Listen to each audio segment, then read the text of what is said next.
Assalamualaikum warahmatullahi wabarakatuh. Saya, Edianto SSI, calon guru penggerak Angkatan 9 Kabupaten Sinjai, Sulawesi Selatan. Salah satu indikator keberhasilan terwujudnya Merdeka Belajar adalah proses pendidikan yang berpihak pada murid. Bagaimana pemikiran Ki Hajar Dewantara tentang pendidikan yang berpihak pada murid? Menurut Ki Hajar Dewantara, pendidikan yang berpihak pada murid merupakan pendidikan yang menitik beratkan peserta didik sebagai prioritas utama yang harus dilayani. Ada beberapa karakteristik pembelajaran yang berpihak pada anak. Yang pertama, manusia merdeka. Menurut Ki Hajar Dewantara, manusia merdeka merupakan manusia yang hidupnya tidak bergantung pada orang lain, baik secara lahir maupun batin, akan tetapi bersandar atas kekuatannya sendiri.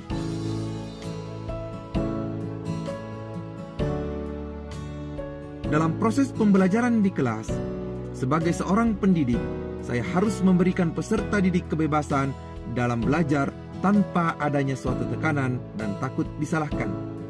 Memberikan kebebasan mengutarakan pendapatnya, serta memberikan kebebasan mengembangkan kreativitasnya. Yang kedua, mengembangkan bakat dan minat siswa. Pendidikan yang berpihak pada anak adalah pendidikan yang memperhatikan minat, bakat, dan kemampuan yang dimiliki masing-masing anak.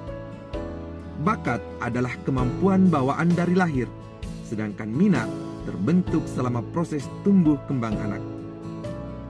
Bakat anak tidak selalu berhubungan dengan akademis, namun bakat bisa jadi berhubungan dengan hal-hal yang bersifat sosial, misalnya kemampuan berkomunikasi. Sebagai seorang pendidik, saya harus melakukan asesmen diagnostik agar dapat lebih mengenal karakteristik peserta didik dan mengembangkan potensi berdasarkan bakat dan minatnya. Yang ketiga, kodrat anak. Dalam pandangan Ki Hajar Dewantara, pendidikan anak haruslah berdasarkan pada pemahaman tentang kodrat alam dan kodrat zaman. Kodrat alam mengacu pada potensi bawaan anak, termasuk bakat yang dimilikinya, latar belakang etnis, serta lingkungan budaya tempat anak tumbuh besar. Seperti kita ketahui bahwa cara belajar peserta didik zaman dahulu sangat jauh berbeda dengan peserta didik zaman sekarang, di mana anak zaman sekarang lebih menguasai teknologi yang semakin berkembang. Oleh karena itu, sebagai pendidik, kita harus bisa beradaptasi dengan perkembangan zaman sehingga proses tumbuh kembang anak dapat optimal. Dalam proses pembelajaran, murid bertindak sebagai subjek dan guru merupakan fasilitator yang memberikan motivasi.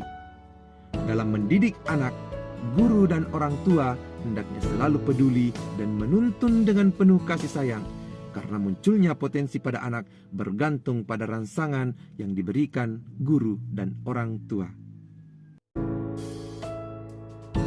Demikian dari saya. Assalamualaikum warahmatullahi wabarakatuh.